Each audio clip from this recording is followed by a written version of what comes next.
mira, jo et diria que precisament és la retrobada amb aquell Unai, amb el que es veu el viatge de l'Unai, perquè després del viatge de l'Unai vam fer una sèrie per 4 que vam estar viatjant, després vam fer una pel·lícula de 4 anys viatjant, llavors allò sí que va ser gran i perdre una mica aquesta connexió amb casa, amb la il·lusió de nen, no?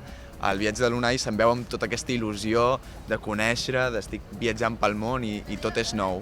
I aquesta il·lusió no és que la perdés, però potser al final, quan estàs viatjant tot el dia per tots els llocs del món, és normal, no? No és que no t'agradi, però en absolut, a mi m'apassiona. Però és com quan vius a la ciutat més bonica del món durant un any. Doncs veus una basílica preciosa si t'agrada, no? Però això ha estat la retrobada amb aquest Unai, amb l'Unai ple d'il·lusió, amb l'Unai del viatge de l'Unai i amb l'Unai, amb tota la meva infància la vaig créixer allà. No? Nosaltres veníem, jo he estat viatjant des de petit amb la meva família fent documentals, i sèries i projectes, sempre en llocs molt exòtics, molt llunyans. Sempre ens agradava dir que no és qüestió dels llocs exòtics, sinó aquesta connexió amb la natura, tenir-la en lloc. No? És molt fàcil dir-ho quan tenim l'oportunitat de viatjar per tot el món, però diguem que el confinament em va mig obligar a quedar-me a casa i em va donar l'oportunitat perfecta d'ensenyar que això que ensenyem a Namíbia, a Botswana, on sigui, també ho pots trobar a casa. En el meu cas és un poble del Pirineu català i no té el nom, no diem mai el lloc precisament per això, perquè podria ser qualsevol lloc del món, podria ser el poble de qualsevol persona, en aquest cas és el meu poble, a 1 hora i mitja de Barcelona, que podria ser qualsevol.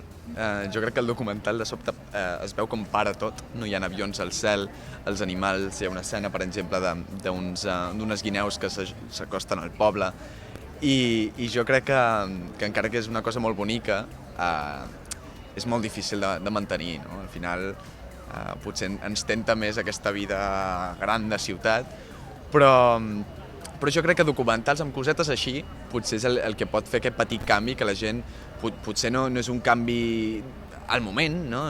Els animals de sobte no tindran total llibertat, però potser el focus de la gent, o on passen el seu temps lliure, o les coses que aprecien, on van de vacances, tot això pot anar canviant a poc a poc.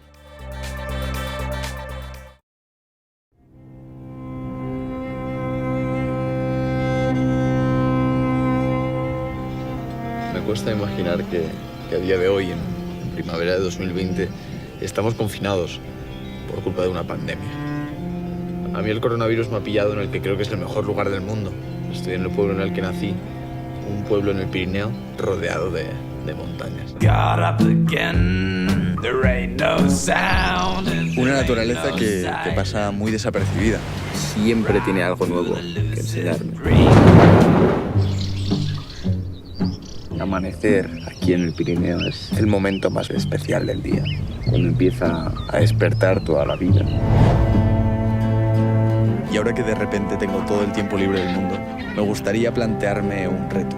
Mientras dure esta situación, quiero descubrir, aprender y disfrutar de estas montañas lo máximo posible.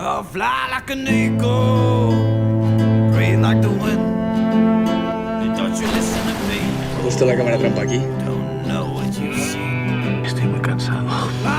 Esta va a ser mi casa esta noche. A veces hace mucho frío. Así que, siguiendo huellas, voy a intentar localizar la animal. Esta pausa nos ha dado la oportunidad de contemplar la naturaleza, de reconectarnos